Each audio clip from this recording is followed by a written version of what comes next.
Akibat intensitas hujan tinggi, irigasi yang berada di Kampung Cilengsi, Desa Citari, Kecamatan Pelabuhan Ratu, Kabupaten Sukabumi, pada hari Senin 12 September 2022 lalu sepanjang 15 meter jebol. Menurut Satgas BPBD Kabupaten Sukabumi, Kuswan Hermawan mengatakan, jebolnya irigasi ini yang mengairi 15 hektar sawah serta kebutuhan sehari-hari masyarakat di sepanjang aliran irigasi, dua kedusunan Desa Citarik dan Tonjong terancam tidak bisa terairi. Menurut Kuswan, penyebab jebolnya irigasi ini lantaran intensitas hujan cukup tinggi yang mengguyur wilayah Kabupaten Sukabumi, menyebabkan volume air cukup tinggi mengakibatkan irigasi jebol.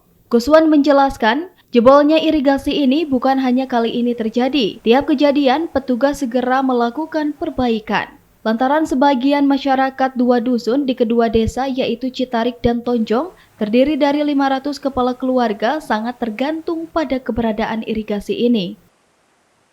Itu dua kedusunan, dua kedusunan. Kurang lebih kalau dilihat dari data sekitar 500 kakak.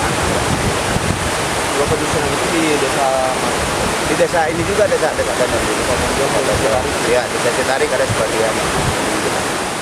Pihak BPBD Kabupaten Sukabumi terus menghimbau kepada masyarakat agar menjaga keselamatan serta terus antisipasi cuaca buruk sebagai faktor penyebab bencana alam. Dari Kecamatan Pelabuhan Ratu, Kabupaten Sukabumi, Iqbal Bakar melaporkan untuk Dinamika.